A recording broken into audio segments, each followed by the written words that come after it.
Chapter 1. Stand near the wall. The late afternoon sun poured over the perfectly trimmed hedges of the country estate, casting golden lines across the white chairs and silk-draped arch at the end of the aisle. Everything was picturesque, almost too perfect, like something filtered through Instagram 10 times before it ever touched reality. Joshua adjusted the collar of his dress shirt, feeling the faint scratch of starch against his neck. The suit wasn't expensive, but it was clean and pressed, his shoes polished, his beard neatly trimmed. He looked the part. At least he thought he did. But as he stood near the edge of the crowd, watching servers dart between tables and guests laughing over flutes of champagne, he couldn't shake the sense that he didn't belong. The music started to swell. The bride, Jessica's younger sister, Marissa, emerged, glowing, escorted by their father down the aisle. Everyone turned. Joshua looked for his wife, Jessica, expecting to see her seated near the front. She wasn't. He spotted her instead near the altar, flitting around in her dusty rose bridesmaid gown, straightening flowers on a table, whispering something to the officiant, then laughing at a joke from one of the groomsmen. She looked radiant, but something about it didn't sit right with Joshua. It wasn't just the dress or the makeup, it was the way she seemed alive here, in this scene, with everyone but him. She hadn't acknowledged him once since he arrived. Joshua clapped politely as the vows were exchanged, though no one noticed. He stayed standing through most of the ceremony. His seat had already been taken. As the ceremony ended and guests funneled toward the reception area, Joshua finally approached one of the tables with the place cards. He found his name near the bottom corner of the last table, far from the head table, far from family. Fine, whatever. He walked over, only to find someone else already sitting there. A man in a fitted charcoal suit, with a self-satisfied grin and a glass of red wine already half drained. "Excuse me," Joshua said, keeping his tone neutral. "I think that's my seat." The man looked up slowly, tilting his head with mock curiosity. "Oh." Jessica said it was fine. "I'm with her." Joshua's jaw tightened. "You're with her?" The man extended a hand, which Joshua didn't take. "Tanner. +1. Joshua looked over to where Jessica was now, helping her sister lift her gown away from the grass for pictures, smiling as if the world was just right. He walked away before he said something he couldn't take back. He found a corner near the wall where the servers wouldn't trip over him and the guests wouldn't bother. He could still hear the photographer calling out names. Mother of the bride. Bridesmaids now. Family photo next. He wasn't asked to join. He saw Jessica across the courtyard, whispering something to Marissa and pointing in his direction. Marissa hesitated, then gave an awkward smile and waved him off. Jessica laughed and turned away. Then a voice to his right, sweet and sharp all at once. "Hey, Joshua, could you maybe just stand near the wall for now? We're doing family photos." He turned and saw one of the bridesmaids, Rachel. He thought her name was, tilting her head with a too polite expression. "I am family," Joshua said, voice low. Rachel shifted uncomfortably. "Yeah, but you kind of ruined the symmetry. It's just for the photos." "Symmetry, right?" He gave a tight smile, nodded once, then stepped back. And that was it. That was the moment it all cracked. Joshua's throat tightened. He didn't make a scene. He didn't shout or curse or flip the table like some drunk uncle in a movie. He just turned on his heel and walked, calmly, steadily, across the reception area toward the gift table. It was a long table, stacked with pretty boxes, glittering bows, and cards slid into a silver lockbox. His envelope was still there, plain white, thick, hand-addressed in his careful, blocky handwriting. Marissa and Tyler. He reached out, pulled it from the box, and tucked it into his coat pocket. People were watching now. Some looked confused. Others looked amused. A few just turned away. No one stopped him. He turned toward the center of the courtyard, raising his voice just loud enough to be heard by the dozen or so people near him. Not angry, not bitter, just final. "Don't worry. I'll stay out of the frame forever." A quiet gasp, a few murmurs. One guy let out a low damn, then the sound of heels behind him. Rapid, sharp, familiar. "Joshua." Jessica's voice cut through the chatter. "Joshua, wait. What the hell are you doing?" He didn't stop walking. "Joshua, stop, please." But he kept going, down the gravel path toward the parking lot, her voice fading behind him. And he didn't look back. Chapter 2. The Loyal Husband. 6 months earlier, the alarm buzzed at 5:15 a.m., just like it had every weekday for the past 10 years. Joshua silenced it with a tired swipe, rubbed his eyes, and sat up in bed, already feeling the dull ache in his lower back, a familiar reminder of years spent lifting rebar, hauling concrete, and earning every dime with calloused hands and honest work. Beside him, Jessica stirred but didn't wake. She was curled away from him, one leg out of the blankets, her phone still in her hand, screen dimmed but buzzing faintly with another message. Joshua glanced at it for a half-second before looking away. It wasn't his business. At least, that's what he still told himself. He shuffled to the bathroom, shaved, showered, dressed. By 6 a.m., he was in the kitchen, frying 2 eggs and buttering toast. He made a second plate and left it covered for her, along with a small handwritten note like he always did. Love you. Hope you get a chance to eat today. M. By 6:20, he was out the door and behind the wheel of his Ford F-150, lunch cooler beside him and thermos of hot coffee steaming in the cup holder. Joshua worked hard. Everyone who knew him would say the same. He wasn't flashy or loud, but he was solid, one of those dependable guys who stayed late, helped new hires, and showed up when nobody else would. And when he came home, he didn't go to the bar or bury himself in video games. He cooked. He cleaned. He changed filters. He fixed the leak under the sink without needing to be asked twice. He was proud of the life he'd built, not because it was grand, but because it was earned. And for a long time, Jessica seemed to appreciate that. They'd met 8 years ago at a 4th of July barbecue, back when she was still managing events for a corporate firm, and he was supervising construction crews on job sites around the city. She loved his stability, his groundedness, as she used to call it. He loved her fire, how she lit up a room, how she always had 10 projects in the air and somehow juggled them all with grace. But something shifted. It started with her quitting her job. I need more flexibility, she'd said one night over dinner, pushing lettuce around her plate. I want to work for myself, plan high-end events, weddings, launches. The corporate world's a cage. Joshua supported her. Of course he did. He offered to build her a website, help convert the garage into a home office, even pay the upfront costs for her business license and start materials. He never said it aloud, but he worked extra hours to cover the difference when her income slowed to a trickle. Then came the networking events. She began dressing differently, more heels, more makeup, tighter dresses. Nothing wrong with that, he told himself. She looked great, confident, but she didn't smile at him like she used to when she got ready. She didn't ask how she looked or wait for his approval. She was just gone by 7 p.m., home by midnight. He didn't pry. Until the first night, she came back tipsy, giggling at something on her phone. She kissed his cheek absently and stumbled toward the bedroom. Joshua was still on the couch, trying not to overthink it. She left her phone on the kitchen counter, screen lighting up with a name he didn't recognize. Tanner. He let go. One message. Could be anything. But then there were more. It was little things at first. Jessica started locking her phone. She turned the screen away from him when it buzzed, even at dinner. He asked her once gently, "Who's Tanner?" She blinked, then rolled her eyes. God, Joshua. He's just a creative director I met at the gala last month. He works in branding or something. Relax. I am relaxed, he said, though the edge in his voice betrayed him. Seriously? You're going to interrogate me over one name? She snapped, then pushed her chair back and left the table. I didn't realize I needed your permission to have friends. After that, he didn't ask again. Joshua tried to fix things. He planned a surprise weekend at the cabin upstate. Just the two of them. No phones, no work, no distractions.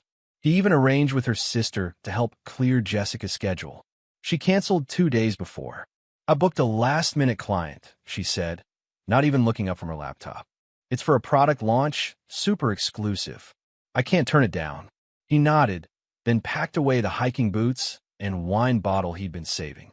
Later that night, he saw her Instagram story. Her and Tanner at a rooftop party, clinking glasses. The real blow came on his birthday. He didn't expect much, just dinner maybe, or even a cake. He'd mentioned it the week before, dropped a few hints. Nothing dramatic. The day came and went like any other. She was gone by noon, said she had a networking brunch. No message, no call. He microwaved a frozen pizza and watched an old action movie alone. Around midnight, she came home laughing, barefoot, holding her heels in one hand and her phone in the other.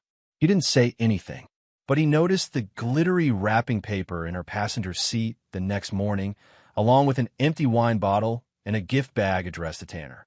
Something hardened inside Joshua that day. Something quiet. He didn't confront her, didn't yell or throw accusations. He just stood in the garage that Sunday morning, polishing a wrench in his hand, watching her walk past him like he was furniture. He put the wrench down and stared at the back door as it clicked shut behind her. Something had changed, and deep down, he knew it wouldn't go back. Chapter 3. Strange Connections. Joshua first heard the name Tanner over dinner one evening in late October, when the evenings had just started turning cold, and Jessica had returned home hours later than she said she would. She breezed in through the door with the scent of perfume and cold air clinging to her coat, cheeks flushed pink, heels clicking across the hardwood. God, that gallery was unreal, she said as she set her purse down and shrugged off her coat, not once looking over at Joshua, who was already seated at the dinner table, still wearing his work clothes, 2 plates of reheated chicken and rice in front of him. I thought it was a lunch meeting, he said, trying to sound neutral. Jessica waved a hand dismissively as she poured herself a glass of wine. It was at first, but then Tanner invited me to stay for a networking thing, and I couldn't just bail. Joshua's brow furrowed. Tanner, she smiled to herself, swirling her wine like a TV show socialite. He's this creative director I met. He does branding for high-end events, super connected. He introduced me to like 5 people who could be clients. Joshua didn't respond right away. He cut a piece of chicken, chewed slowly. Jessica didn't notice. She was busy texting someone, screen lighting up her face as she leaned back against the kitchen island. That was the first mention, but not the last. Over the next few weeks, Tanner became a recurring character in Jessica's world. Not a friend, not just an acquaintance, but someone who lingered in every story she told. Tanner said the color scheme at that last wedding was trash. Tanner got us into this new venue downtown. Tanner wants me to co-host an influencer dinner next month. Each time, Joshua felt it more. The casual way she said us, the gleam in her eye when she talked about him. He didn't want to be the insecure husband. That wasn't who he was. But it was getting harder to ignore the tightening in his chest every time the guy's name came up. One night, after another long shift, Joshua came home to find Jessica on the patio, wrapped in a throw blanket, sipping rose and laughing into her phone. He stood in the kitchen for a moment, listening. Oh my God, stop. Tanner, seriously, you're such a jerk, she said playfully. You did not say that to his face. Okay, maybe you did. She giggled, then paused. No, I'm not alone. He's probably in the garage or something. She never said Joshua, just he. The next morning, Joshua leaned against the bathroom sink while Jessica applied mascara in the mirror. So, he said casually, Tanner's really something? Huh. She didn't look at him. Yeah, he's hilarious. You talk to him a lot. She shrugged. We're working together on a few projects. It's normal. Seems like more than normal.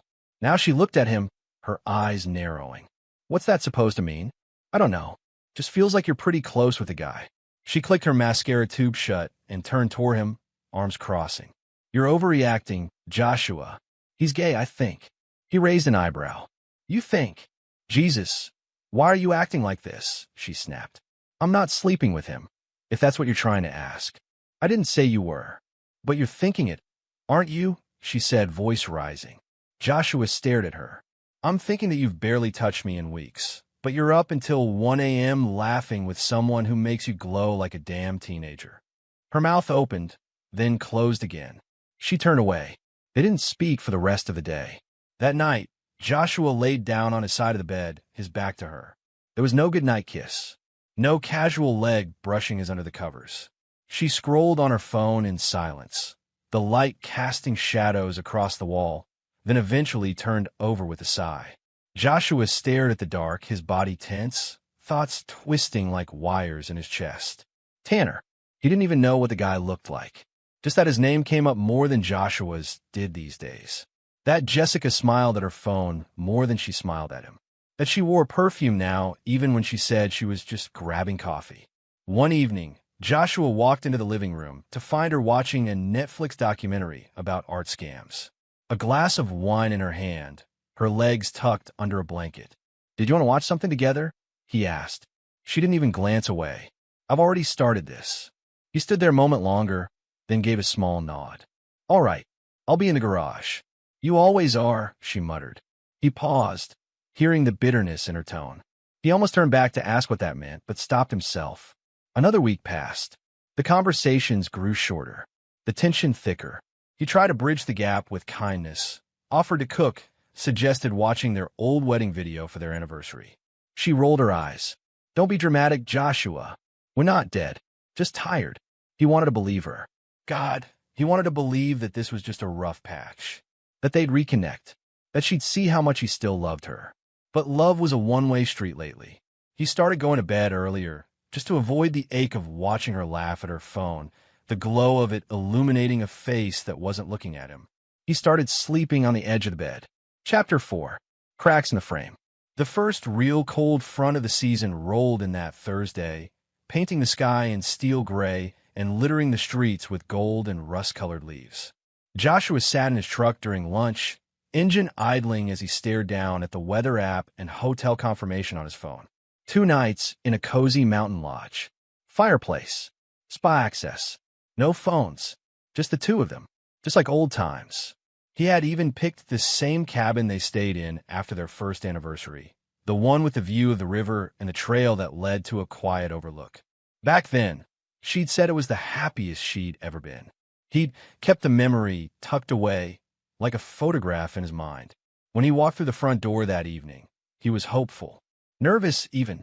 She was on the couch, laptop open, blanket over her legs, sipping from a glass of wine.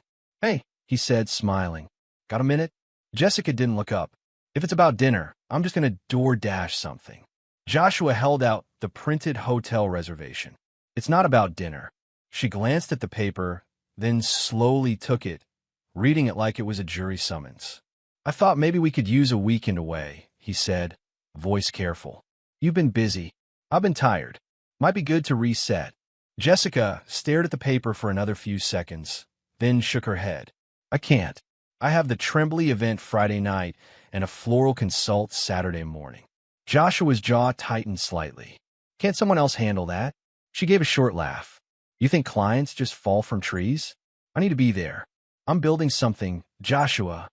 He nodded slowly, but the crack in his chest widened. "I'm building something too," he said quietly. "I just thought we were building it together." She didn't respond. The silence sat heavy between them. Then she turned back to her laptop and said, without looking up, "Maybe next month." Joshua took the printout back, folded it in half, and dropped it into the trash on his way to the garage. Later that night, around 12:45 a.m., Joshua got up to get a glass of water. As he passed through the hallway, he noticed the light spilling from under the bedroom door. He pushed it open gently. Jessica was sitting up in bed, her face bathed in the soft glow of her phone screen, lips curled into a smile. Her fingers moved quickly, then paused. A giggle slipped out, light and genuine. When she looked up and saw him, the smile vanished instantly. She clicked the screen off. "Couldn't sleep?" he asked, voice low. "I was just checking emails." "Funny emails?" She shot him a look, then turned away. "Good night, Joshua." He stood in the doorway for a long second. Something cold settled in his stomach. 2 days later, his daughter Chloe arrived for the weekend. 19, sharp as a tack, studying psychology at community college while working part-time at a bookstore. She hugged him tight when she stepped through the door. "Still cooking the world's best chili?" she asked. He smiled. "Already on the stove." They sat around the table that evening, just the three of them. Jessica was unusually quiet, staring at her phone every few minutes, texting with one hand while pushing food around with the other. "So," Chloe said with a careful glance toward her stepmother, "how's the business going, Jessica?" Jessica looked up, distracted. "It's good. Really busy." "That's great," Chloe said, then turned back to her dad. "You still working with that same crew? Or did they finally promote you like they should have? Joshua chuckled. Still with the same guys. Still doing the work of two men. After dinner, Chloe pulled him aside while Jessica was on the phone in the other room. She doesn't even look at you, Dad. Joshua blinked. What? Chloe lowered her voice. I've been here an hour, and she hasn't looked at you once. I don't mean stared. I mean looked. Like you're a person. Joshua forced a smile. She's just stressed. Work's been a lot. Chloe gave him a long, sad look. You don't have to lie to me. You raised me better than that. That night, Joshua sat on the edge of the bed long after Jessica had fallen asleep beside him, her body curled toward the wall, phone charging on the nightstand. He didn't cry. He didn't sigh. He just sat there processing. Something had shifted in the last few months. A disconnect. A widening gap that had once been filled with laughter and touch and shared little moments. Now it was filled with silence, cold shoulders, and the name Tanner floating in and out of conversations like a ghost. He started small. Notes on his phone. Time she left the house. When she came home. When she said she had a meeting, but posted from a rooftop bar on Instagram. Photos of text previews. A wine-stained napkin with tea plus a scribbled on it, half-heartedly shoved into her coat pocket. He wasn't looking for proof. Not yet. He was looking for clarity. By the next weekend, he had made up his mind. At the auto parts store, he picked up a small GPS tracker. Nothing fancy, just a magnetic device with an app that pinged her location every 10 minutes. He slipped it under the back bumper of her Audi while she was inside, talking on a call, laughing again, always laughing when he wasn't part of the conversation. That night, he installed the app on an old phone he kept in the garage, not on his regular one. He didn't want any alerts interrupting his workday. He didn't want her to see anything on accident. He just wanted to know. And so, with methodical calmness, Joshua sat at his workbench, hands still dirty from changing the oil, watching a red that moved slowly through the city, away from where she said she'd be. He didn't get angry. He didn't scream. He just opened a small notebook and started writing. Chapter 5. The Invisible Man. The air was heavy with perfume, roses, and shallow compliments. Joshua stood just outside the French doors of the estate's bridal suite, hands in his pockets, his suit jacket slightly too warm for the late summer sun. He'd been there for 10 minutes, maybe 15, no one had spoken to him. Inside, the bridal party buzzed like bees. Stylists, photographers, and bridesmaids in matching dusty rose dresses darted around with practiced chaos. Laughter echoed behind the door, muffled by glass. Jessica hadn't even said hello. Joshua had driven him upstate that morning, nearly 3 hours. She'd sat in the passenger seat, scrolling her phone the entire time, earbud in one ear, smiling at whatever conversation she was having. Not once did she reach for his hand. Now, he watched from outside the chaos as she floated between her sister Marissa, the maid of honor, and the florist. Her hair was curled, makeup flawless, smile wide, but it wasn't a smile he'd seen in months. Not directed at him. Eventually, Jessica noticed him standing there through the glass and gave a quick wave. No hi, no kiss, just a wave, like a teacher acknowledging a student in the back of the auditorium. "Can I help you, sir?" someone said behind him. A man with a clipboard, headset, and an overstuffed fanny pack of emergency wedding supplies gave him a polite but firm look. "I'm the groom's, bride's husband," Joshua replied, biting down the sharp edge in his voice. "Oh, right." The man nodded awkwardly, then whispered into his headset. "He's here now. Yeah, just outside." A few moments later, one of the bridesmaids opened the door. "Hey, Joshua." She gave him a thin, obligatory smile. "Do you mind standing back a bit? We're doing some shots by the window, and, it kind of throws the composition off if there's someone in the background." Joshua blinked. "I'm just standing." "Yeah," she said, nodding quickly. "Could you just stand? Over there? By the wall." He glanced to where she pointed, literally in the shadows. He stepped back, not out of obedience, but out of instinct, because that's what he'd been doing for months now. Making space. Shrinking. Fading. He moved to the wall. The ceremony took place on the estate's rear lawn, under a flowery arch overlooking the woods. Chairs lined up neatly, white linens tied with gold ribbon, everything staged to perfection. Joshua stood by his seat at the edge of the second row, the one with his name in elegant calligraphy. But just before the ceremony started, he noticed it. His place was occupied. A man sat there, dressed in a fitted charcoal suit, one leg crossed over the other, holding a glass of champagne he clearly hadn't been offered officially yet. Sunglasses perched on his head like he was modeling. Joshua cleared his throat. "Excuse me, that's my seat." The man turned, slowly, smiling as if he were doing Joshua a favor by acknowledging him. "Oh, sorry, Jessica said I could sit here." Joshua narrowed his eyes. "Tanner." The man extended a hand. "You must be Joshua. Nice to meet you." Joshua didn't take it. Tanner leaned back casually. "She said you might be late. Guess you made it after all." Joshua looked over toward Jessica, who was standing across the aisle, laughing with Marissa and the officiant, completely ignoring the exchange. Of course, Joshua didn't say another word. He stepped aside, found an empty chair at the back, and sat down. The vows were lovely. At least that's what he assumed. He barely heard them. After the ceremony, the photographer called out names for family portraits. Bridesmaids, groomsmen, parents of the bride and groom. Joshua walked toward the group, hovering just outside the crowd, waiting to be pulled in. No one called his name. Then Rachel, the same bridesmaid who asked him to move earlier, turned to him again. "Joshua," she said with that same strained smile, "can you stand near the wall for a bit? We're just doing family photos right now."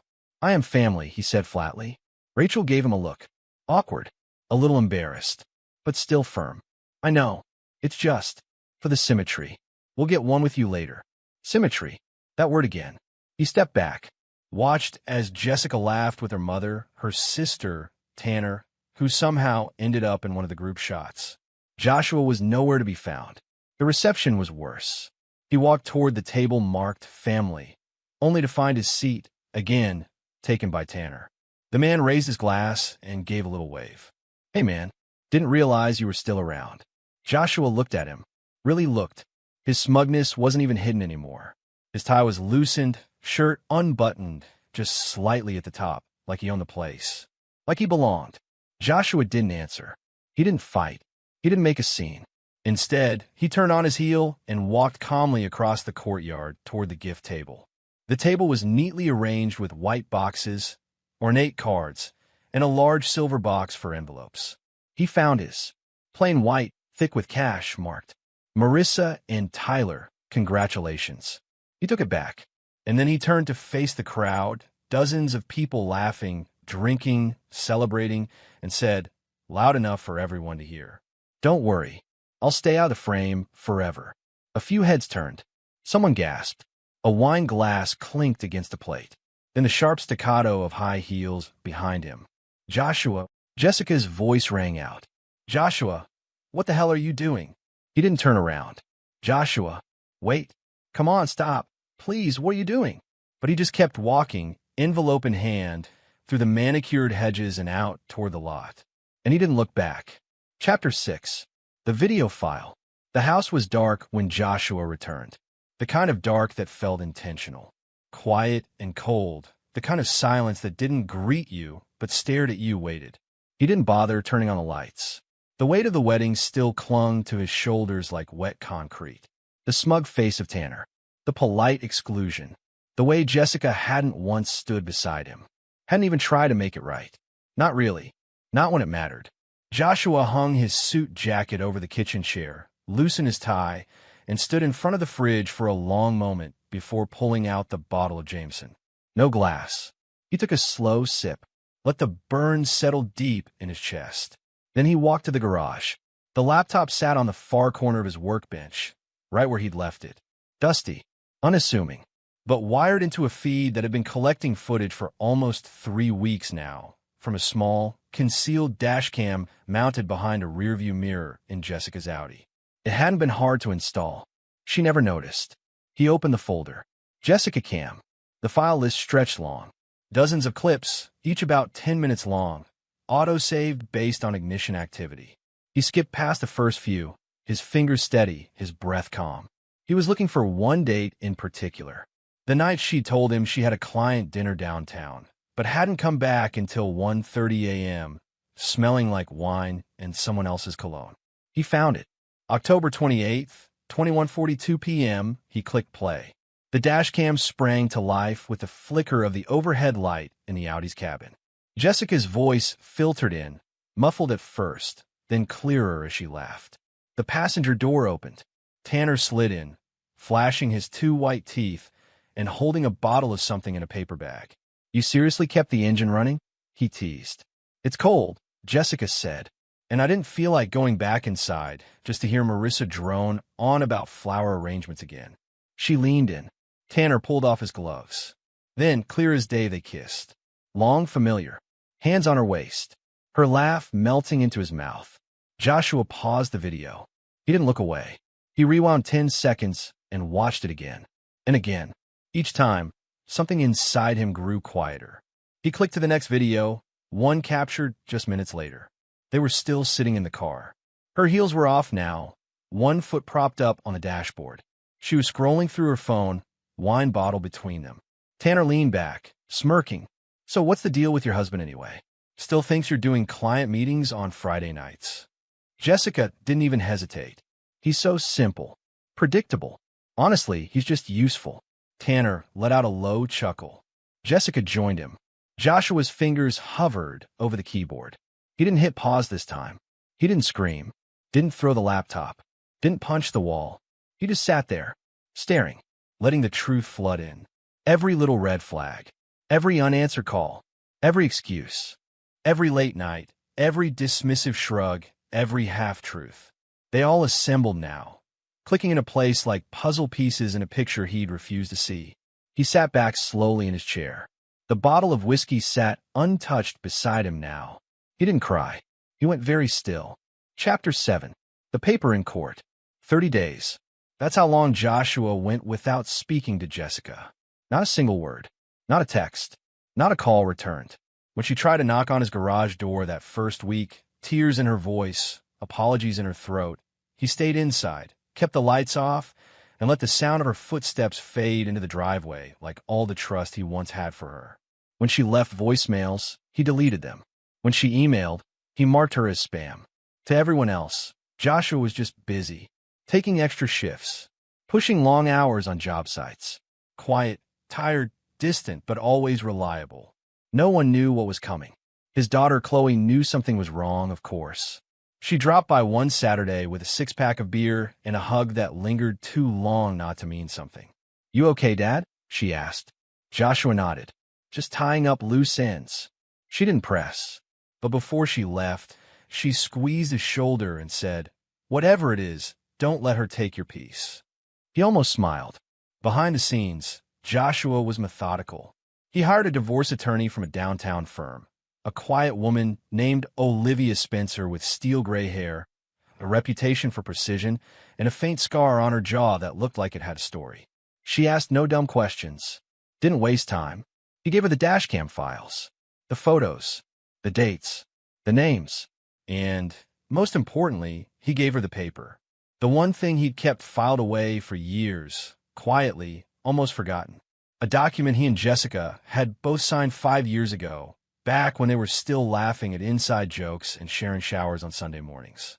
A post-nuptial agreement, drawn up at Jessica's suggestion, oddly enough, meant to protect them both in case their businesses ever took off.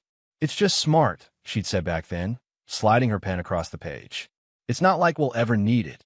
Clause 9C was the kicker. In the event of marital infidelity by either party, full ownership of shared property, financial assets, and investment holdings shall be transferred to the innocent party upon confirmation of said infidelity. Signed, dated, notarized. Joshua never thought he'd use it, but now it was everything. Court day was gray and drizzling, like the sky couldn't decide whether to mourn or just stay numb. Joshua arrived early. Navy suit, clean shave, no tie, just composed silence and a folder tucked under one arm. Jessica showed up 15 minutes late in a white blazer, heels clicking too loud against the marble floors, her makeup pristine but her smile uncertain. She scanned the room and spotted him, paused, then approached cautiously. "Joshua," she said, breathless, Can we talk before this starts?" He didn't answer, just turned and walked into the courtroom. She followed behind. The courtroom was small, almost intimate. Just a judge, two attorneys, and a quiet space between former lovers. Jessica sat next to her lawyer, some mid-level guy in an expensive suit who clearly hadn't expected much of a fight. She leaned in and whispered something to him, eyes flicking to Joshua. Olivia stood, crisp and collected. "Your Honor," she said, "before we proceed with full disclosures, my client would like to submit one document for your immediate review." She handed it over. The judge adjusted his glasses and read in silence for nearly a full minute. Jessica's lawyer leaned forward, confused. "What is that?" Olivia replied without blinking. "A postnuptial agreement, signed and notarized, Clause 9 clearly defining infidelity as grounds for full asset forfeiture." Jessica blinked. "What?" she whispered to her lawyer. The man quickly took the copy Olivia handed him. His jaw clenched as he read. "This isn't," Jessica started, but her attorney cut her off with a subtle hand. Joshua didn't move. He sat still, calm, watching the silence bloom. The judge looked up. "Mrs. Kendall," he said slowly, "do you dispute the authenticity of this document?" Jessica opened her mouth, closed it, then opened it again. "No," she said, voice cracking. "But do you dispute the evidence submitted alongside it?" "No," she whispered again. The judge set the document down. "Then we have a binding agreement.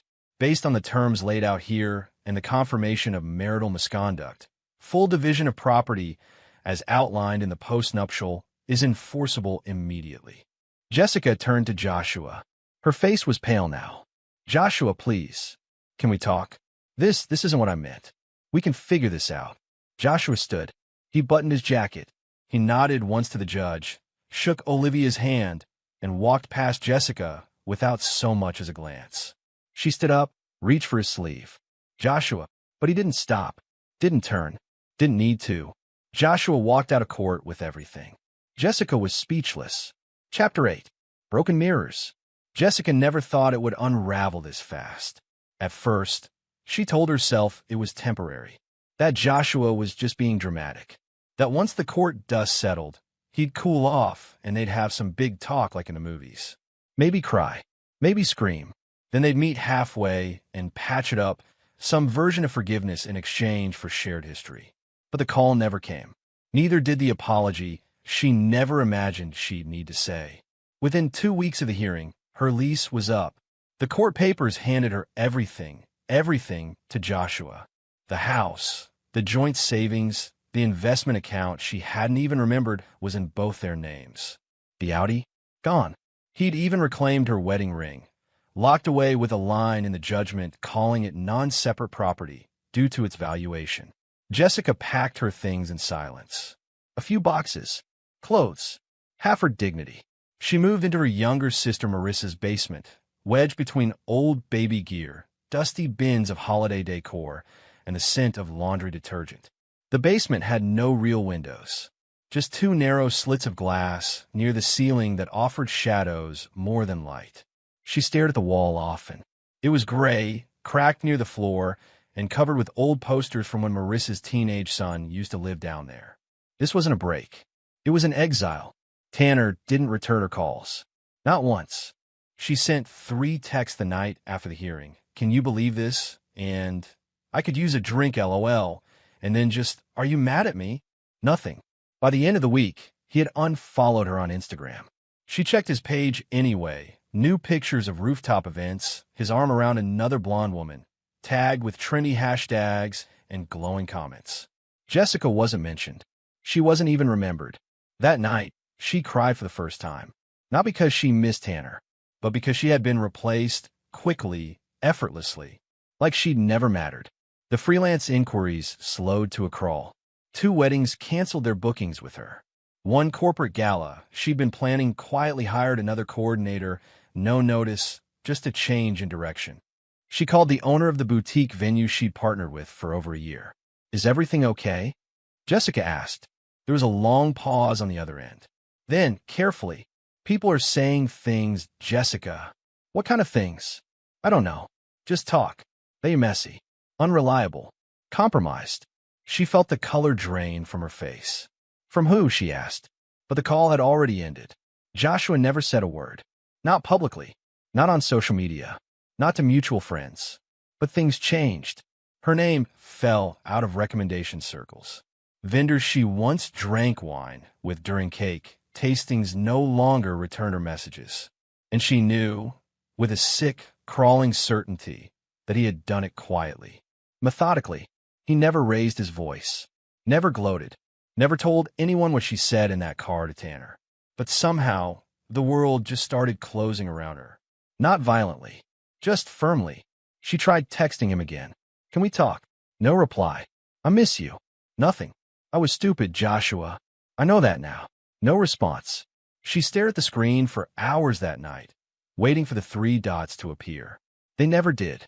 One rainy Sunday, she sat on the basement couch with an old USB drive she found buried in a jewelry box. She had saved it once to organize photos for their 5th anniversary slideshow. She never finished it. Now, she plugged it into her laptop with shaking hands. The folder opened. Dozens of photos. Joshua laughing while grilling on the deck. Her in a sundress holding a beer. A selfie in the mountains. Christmas 2018. Her arms around his neck, his eyes squinting toward the camera. She clicked through them one by one. Some were blurry. Some were perfect. But in almost all of them, especially the candids, he was just slightly behind her. In the corner of the frame. Smiling softly. Never the center, but always there. And now, in the dim flicker of her laptop screen, Jessica realized what she had never noticed when things were good. He was always behind her, supporting, lifting, fading into the background while she stood at the front, soaking up the praise, the spotlight, the moments. He was the one holding the camera half the time. He was always behind her in the background, fading. Chapter 9. Dignity restored. Mornings came easier now. No second toothbrush beside the sink. No wine glass with lipstick rings left on the counter. No half-hearted apologies or fake smiles at breakfast. Just quiet. Just coffee. Just peace. Joshua had traded tension for stillness. His house was his again, cleaner, simpler. The walls no longer echoed with arguments or accusations. Instead, there was soft music in the mornings, the smell of sawdust from the garage, and sometimes laughter when Chloe visited. "Swear, Dad, you've turned into a monk," she said one weekend, leaning back on the couch with a bowl of cereal. "Just need a robe and a bald head." He chuckled. "I'll pass on the robe. And the baldness is a slow betrayal." But she wasn't wrong. Something about him had changed. Or maybe he was always there, buried under years of compromise. Now it had space to breathe. He threw himself into work, not out of avoidance, but clarity. And not just his job. The local community center had launched a volunteer project, rebuilding an old fire-damaged youth hall into a free creative space for local teens. Joshua signed up before he could talk himself out of it. That first day, he showed up with a toolbox and zero expectations. But something happened when he stepped onto that broken foundation, surrounded by cracked beams and half-demolished walls. He felt purpose, not survival. Purpose. There were others, retired plumbers, teachers with paintbrushes, teenagers with big dreams and zero construction experience. They called him Mr. Joshua, asked him how to lay drywall, how to brace a load-bearing beam, how to make something broken hold weight again. Every hammer swing, every board cut to size felt like a metaphor. Rebuild, reinforce, repeat. 2 weeks in, the project manager, a sharp, no-nonsense woman named Nova, pulled Joshua aside. "You're the quiet one," she said, handing him a clipboard. "I get that a lot." She smiled. "But everyone listens when you talk. That's rare." He shrugged. "Guess I got tired of shouting to be heard." "Well," she said, "how do you feel about talking at our next business group meetup?" He hesitated. "It's just a little gathering," she added quickly. "Local business owners, community leaders. You've got this calm presence people need to hear from." He wanted to say no, but instead he said, "When?" The night of the event, he wore a clean button-down, no tie, boots still dusted from the work site. The venue was small, a repurposed brewery with warm lights and repurposed whiskey barrels as tables. He sat quietly at first, sipping water, listening to others talk about tax changes, supply chain problems, local politics. Then Nova gave him a small nod from the back. Joshua stood and walked to the front. No podium, no script, just a man with calloused hands and a voice steadied by experience. He cleared his throat. I used to think the loudest person in the room was the strongest, he said. That being heard was the same as being respected. A few people nodded. But lately, he continued, I've learned that strength's not in how loud you shout, but in what you build. What you stand on. Quietly. Every day. He paused. I work with concrete. Steel. Things meant to last. And it's funny, buildings don't argue. They just stand or fall. And it all depends on the foundation. The room was silent now. No phones. No shifting chairs. Joshua's voice softened. In my personal life, things crumbled for a while. Some of it was my fault. Some of it wasn't. But I stopped chasing noise. I stopped defending things that weren't worth saving. He let the silence sit for a beat longer. Instead, I built something new. With purpose. With people who show up. With community. He looked toward Nova in the back. She was smiling. He looked down at his calloused hands, then back at the crowd. Sometimes, you don't need to raise your voice. Just build something so solid they can't shake it. Chapter 10. The Cafe Reunion.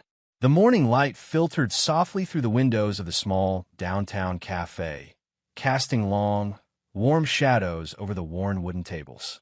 The smell of freshly brewed coffee mingled with the faint scent of cinnamon rolls cooling on a tray near the counter. Joshua stepped inside, rubbing his hands together to shake off the crisp fall chill. His boots thudded softly against the floor as he made his way toward the counter to order. Behind the register, a woman with a gentle smile and soft brown eyes glanced up. She looked familiar. Joshua, she said quietly. He blinked. Nina, she nodded. From a community center. The renovation project. Joshua's lips twitched in a brief, hesitant smile. Yeah, that was a while ago. You're still around. Still here. Just teaching at the middle school now. She nodded toward a corner table, where a stack of papers and a well-worn planner sat beside a half-empty latte. Mind if I join you? She asked. Joshua hesitated, then shook his head. No, not at all. They settled into the chairs, the cafe's quiet buzz folding around them like a comfortable blanket. For a moment, neither spoke. Nina sipped her latte, eyes bright but calm. So, she said finally, how's life been treating you since, well, everything? Joshua looked down at the scratched wood tabletop, tracing invisible lines with his finger.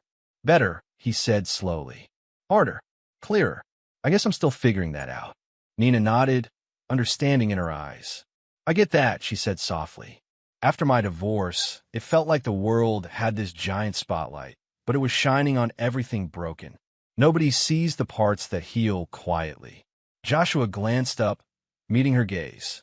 People don't value quiet strength anymore, she added, voice low but firm, but I do. The words settled in Joshua's chest like a long-forgotten weight lifting.